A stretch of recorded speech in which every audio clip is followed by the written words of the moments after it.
சூறாவளியின் கோர தாண்டவம், மின்சாரமின்றி 55,000 வீடுகள் பாதிப்பு. யாழ்ப்பாணத்தில் பலத்த மழைக்கான சாத்தியம், வளிமண்டலவியல் திணைக்களம் எச்சரிக்கை. மின்வெட்டு குறித்து எதிர்க்கட்சித் தலைவர் சஜித்தின் எக்ஸ் பதிவு. முல்லைத்தீவு நோக்கி மெதுவாக நகரும் தாளமுகம், யாழ் பல்கலைக்கழக விரிவுரையாளர் பிரதீபராஜா எச்சரிக்கை. இந்த அரசாங்கத்திற்கு அனுபவம் கிடையாது, லஷ்கரி பீடாதிபதி விமர்சனம். பிணைக்கு பின் டக்ளஸின் முதல் காணொளி. எனது மக்களுக்கு ஏற்பட்ட அதிர்ச்சி, கவலையை என்னால் உணர்ந்து கொள்ளக்கூடிய மாதிரி இருக்கின்றது. காலி நீதவான் நீதிமன்ற வளாகத்தில் திடீர் தீ விபத்து. அம்புலுவாவ பாதுகாப்புக்கு எச்சரிக்கை, கட்டுமான பணிகள் தற்காலிகமாக நிறுத்தம்.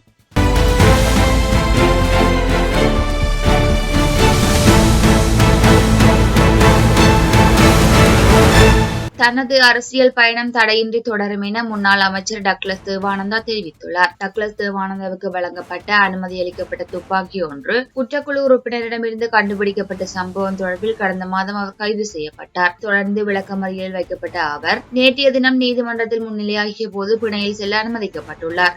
இந்த நிலையில் தமக்கு வழங்கப்பட்ட பிணை தொடர்பிலும் கைது குறித்தும் காணொலி ஒன்றினூடாக கருத்துக்களை வெளியிட்டுள்ளார். தம்மை திடீரென கைது செய்ததன் காரணமாக மக்களுக்கு ஏற்பட்ட அதிர்ச்சி மற்றும் கவலையை தன்னால் உணர்ந்து கொள்ள முடிகின்றது என்றும் அவர் குறிப்பிட்டுள்ளார். ஜனாதிபதி அனுரகுமார திசாநாயக்கவுக்கு நன்றி தெரிவிக்கும் அதேவேளை தனது தரப்பு உண்மைகளை எடுத்துரைக்க ஜனாதிபதி சட்டத்தரணி ஷாலியா பீரிஸுக்கும் கம்பக மாவட்ட நீதிபதிக்கும் டக்ளஸ் தேவானந்தா நன்றி தெரிவித்துள்ளார். என்னை திடீரென கைது செய்தது தொடர்பாக எனது மக்களுக்கு ஏற்பட்ட அதிர்ச்சி, கவலையை என்னால் உணர்ந்து கொள்ளக்கூடிய மாதிரி இருக்கின்றது. இருந்தாலும் இன்று நான் விடுவிக்கப்பட்டிருக்கின்றேன். அதிலிருந்து என்னுடைய மக்கள் அவர்களும் விடுவிக்கப்பட்டு எனக்கு தங்களுடைய உணர்வுகளை பல வகைகளிலும் வெளிப்படுத்தி இருக்கின்றார்கள். அந்த வகையில் அந்த மக்களுக்கு நன்றி கூறுகின்ற அதே நேரத்தில் நாட்டினுடைய ஜனாதிபதி அனுர திசாநாயக்க அவர்களுக்கும் நன்றி சொல்ல விரும்புகின்றேன் பல காரணங்களுக்காக. அதேபோல என்னுடைய தரப்பு உண்மைகளை எடுத்துரைத்த சிரேஷ்ட ஜனாதிபதி சட்டத்தரணி சாலிய பீரிஸ் அவர்களுக்கும் அவரது குழுவினருக்கும் நன்றியை சொல்லுகின்ற அதே நேரத்தில் காலி நீதவான் நீதிமன்ற வளாகத்தில் நேற்று இரவு திடீரென தீ விபத்து ஏற்பட்டுள்ளது. தீ பரவியதை அடுத்து இது குறித்து காவல்துறை அவசர பிரிவுக்கு தகவல் வழங்கப்பட்டது. இதனை அடுத்து உடனடியாக செயற்பட்ட காவல்துறையும் காலி மாநகர சபையின் தீயணைப்பு பிரிவினரும் இணைந்து தீயை கட்டுப்பாட்டுக்குள் கொண்டு வந்துள்ளதாக எமது செய்தியாளர் தெரிவித்துள்ளார். இந்த தீ விபத்திற்கான காரணம் இதுவரை கண்டறியப்படவில்லை. இது தொடர்பான மேலதிக விசாரணைகளை காலி காவல்துறையினர் மேற்கொண்டு வருகின்றனர். பிரித்தானியாவின் கார்ன்வால் மற்றும் சிலி தீவுகளில் வீசிய கடும் சூறாவளி காரணமாக பெரும் சேதங்கள் ஏற்பட்டுள்ளதோடு தற்போது அங்கு விழுந்து கிடக்கும் மரங்களை அகற்றும் பணிகள் தீவிரமாக முன்னெடுக்கப்பட்டு வருகின்றன. சூறாவளியின் தாக்கத்தினால் செயின்ட் இவ்ஸ் பகுதியில் உள்ள ஒரு விருந்தகத்துக்கு செல்லும் பிரதான வீதியை மறித்து ராட்சத மரம் ஒன்று வீழ்ந்திருந்தது. இதனால் அந்த விருந்தகத்தில் பணிபுரிந்த ஊழியர்கள் இரவு வீட்டிற்கு செல்ல முடியாமல் அங்கே தங்கும் நிலை ஏற்பட்டுள்ளது. பல மணி நேர போராட்டத்திற்கு பிறகே மரம் வெட்டும் நிபுணர்களால் அந்த மரம் வெட்டப்பட்டுள்ளது. சூறாவளியின் உச்சகட்டத்தின் போது சுமார் 55,000 வீடுகளுக்கு மின்சாரம் துண்டிக்கப்பட்டுள்ளது. தற்போது வரை பல்லாயிரக்கணக்கான வீடுகள் இன்னும் மின்சார வசதியின்றி இருளில் மூழ்கியுள்ளன. மின்சாரம் இல்லாத காரணத்தினால் பல ஊழியர்கள் அதிகாலையிலேயே பணிக்கு திரும்பியுள்ளனர். கார்ன்வால் முழுவதும் பாதுகாப்பு கருதி பல பாடசாலைகள் இன்றைய தினம் மூடப்பட்டுள்ளன.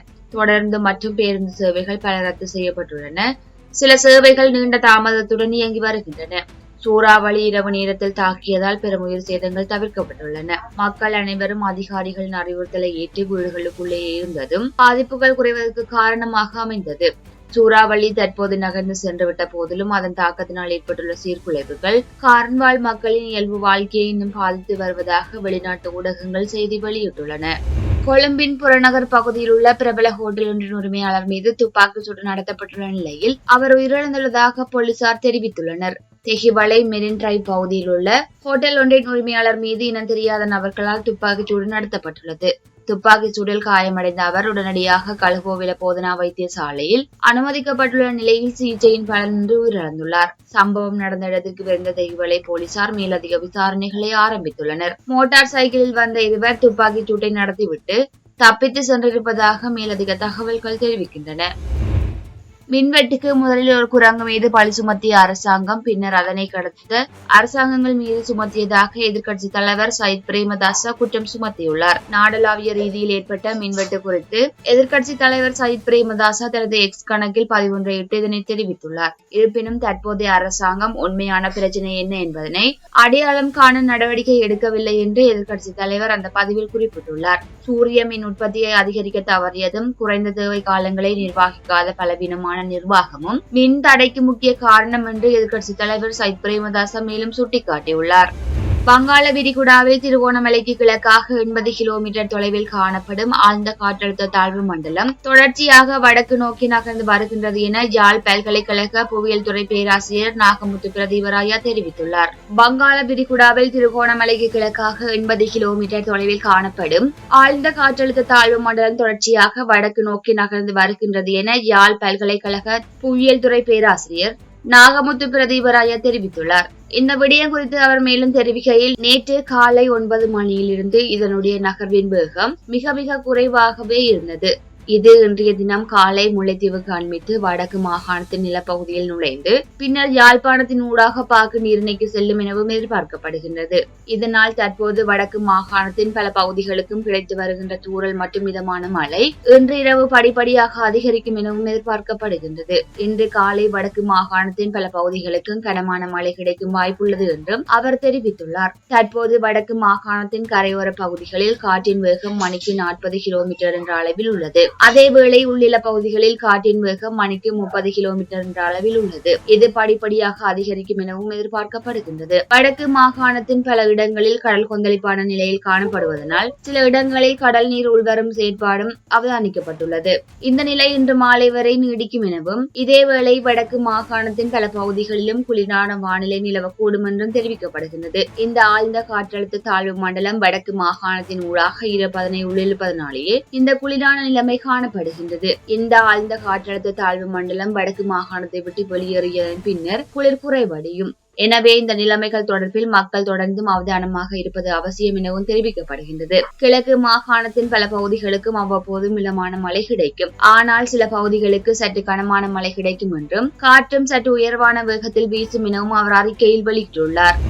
நாட்டின் 4 மாவட்டங்களுக்கு விடுக்கப்பட்ட மண்சரிவு அபாய எச்சரிக்கை இன்று மாலை 4 மணி வரை நீடிக்கப்பட்டுள்ளது. அதன்படி பதுளை, கண்டி, மாத்தளை, நுவரெலியா ஆகிய மாவட்டங்களுக்கு விடுக்கப்பட்டுள்ள மண்சரிவு அபாய எச்சரிக்கை தொடர்ந்து நீடிக்கப்பட்டுள்ளதாக தேசிய கட்டட ஆராய்ச்சி நிறுவனம் அறிவித்துள்ளது. பதுளை மாவட்டத்தின் பசறை, பதுளை, ஹாயலியல, மீகா, ஹகிவுல, கந்த கெட்டிய, வெளிமடை, லுணுகலை மற்றும் ஊவா பரணகம ஆகிய பிரதேச செயலாளர் பிரிவுகளுக்கு முதலாம் நிலை மண்சரிவு அபாய எச்சரிக்கை விடுக்கப்பட்டுள்ளது. கண்டி மாவட்டத்தில் மினிப்பே பிரதேச செயலக பிரிவுக்கு முதலாம் நிலை மண்சரிவு எச்சரிக்கையும், உடதும்பர பிரதேச செயலக பிரிவுக்கு 2ஆம் நிலை மண்சரிவு அபாய எச்சரிக்கையும் விடுக்கப்பட்டுள்ளது. அத்துடன் மழையுடனான வானிலை நிலவுவதனால் மண்சரிவுக்கான அறிகுறிகள் தென்படும் பட்சத்தில் அது தொடர்பில் அவதானத்துடன் செயற்படுமாறும் பொதுமக்கள் அறிவுறுத்தப்பட்டுள்ளனர்.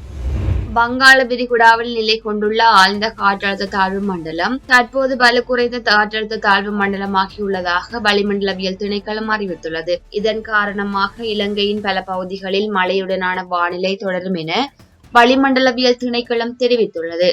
யாழ்ப்பாணம் மாவட்டத்தின் சில இடங்களில் 100 மில்லிமீட்டருக்கும் அதிகமான பலத்த மழை வீழ்ச்சி பெய்யக்கூடும் எனவும் எதிர்பார்க்கப்படுகின்றது. மேலும் கிளிநொச்சி, முல்லைத்தீவு, ரத்னபுரி, களுத்துறை, ஹாலி, மாத்தறை, ஹம்பாந்தோட்டை, பதுளை மற்றும் கண்டி ஆகிய இடங்களில் மழை அல்லது இடியுடன் கூடிய மழை வீழ்ச்சி பெய்யக்கூடும். அத்தோடு வடக்கு மாகாணத்தில் மணிக்கு 70 கிலோமீட்டர் வேகத்தில் பலத்த காற்று வீசும் எனவும் வளிமண்டலவியல் திணைக்களம் அறிவித்துள்ளது. கம்பளை, அம்புலுவாவ மலையில் மேற்கொள்ளப்படும் அனைத்து கட்டுமான பணிகளை நிறுத்துவதற்கு தேவையான நடவடிக்கைகளை எடுக்குமாறு சுற்றாடல் அமைச்சு மத்திய சுற்றாடல் அதிகார சபைக்கு அறிவித்துள்ளது. நிபுணர்களிடம் இருந்து முறையான அறிக்கை பெற்றுக் கொள்ளப்பட்டு அபாய நிலை குறித்து இறுதி தீர்மானம் எட்டப்படும் வரை கட்டுமான பணிகள் நிறுத்தப்படும் எனவும் தெரிவிக்கப்பட்டுள்ளது. அம்புலுவாவ சுற்றாடல் வலயத்தில் முகாமைத்துவத்தில் எழுந்துள்ள பிரச்சினைகள் குறித்து விசாரணை செய்வதற்காக சுற்றாடல் அமைச்சை பிரதிநிதித்துவப்படுத்தி விசேட நிபுணர் குழு ஒன்றை நியமிக்க முன்மொழியப்பட்டுள்ளதாக துறைசார் அமைச்சு குறிப்பிட்டுள்ளது. அத்துடன் சுற்றாடல் அமைச்சின் ஆலோசனைக்கமைய மத்திய சுற்றாடல் அதிகார சபையின் அதிகாரிகள், ஊடகவியலாளர்கள் மற்றும் சமூக ஆர்வலர்கள் ஒன்றிணைந்து அம்புலுவாவ சுற்றாடல் வலயத்தை அவதானிப்பதற்காக எதிர்வரும் நாட்களில் களவியயம் ஒன்றை மேற்கொள்வதாகவும் தெரிவிக்கப்பட்டுள்ளது. இந்த அரசாங்கத்திற்கு போதியளவு அனுபவம் கிடையாது என அஸ்கிரி பீடாதிபதி வரக்குட ஸ்ரீ ஞானரத்ன தேரர் தெரிவித்துள்ளார். கல்வித்துறையில் மறுசீரமைப்புகளை மேற்கொள்ளக்கூடிய அளவிற்கு இந்த அரசாங்கத்திற்கு அனுபவம் கிடையாது எனவும் அவர் சுட்டிக்காட்டியுள்ளார். எனவே அனைத்து தரப்பினரும் ஒன்றிணைந்து இந்த விடயம் தொடர்பிலான நடவடிக்கைகள் எடுப்பது பொருத்தமானது எனவும் தெரிவித்துள்ளார். ஸ்ரீலங்கா சுதந்திர கட்சியின் உறுப்பினர்களை சந்தித்த போது அவர் இந்த விடயத்தை தெரிவித்துள்ளார். இதேவேளை கல்வியின் ஊடாகவே நாட்டின் மாண்பு பாதுகாக்கப்படுகின்றது என அஸ்கிரி பீடத்தின் அனுநாயக்க நாரம்பராவே ஆனந்த தேரர் தெரிவித்துள்ளார். நாட்டின் மாண்புகளுக்கு குந்தகம் ஏற்படக்கூடிய வகையிலான செயற்பாடுகளை எதிர்ப்பதாகவும் அது எந்த அரசாங்கம் என்பது பற்றிய கரிசனை கிடையாது எனவும் அவர் தெரிவித்துள்ளார். அண்மைய நாட்களாகவே தேசிய மக்கள் சக்தி அரசாங்கத்தின் கல்வி மறுசீரமைப்பு குறித்து கடுமையான விமர்சனங்கள் எழுப்பப்பட்டு வருகின்றமையும் குறிப்பிடத்தக்கது. இதுபோன்ற செய்திகளை தெரிந்து கொள்ள தமிழ்லங்கா குரல் சேனலை சப்ஸ்கிரைப் செய்து அருகே இருக்கிற பெல் பட்டனையும் கிளிக் செய்து கொள்ளுங்கள். மேலும் இதுபோன்ற செய்திகளை உடனுக்குடன் தெரிந்து கொள்ள தமிழ்லங்காகுரல்.com எனும் இணையத்தின் வாயிலாக எங்களோடு இணைந்து கொள்ளுங்கள்.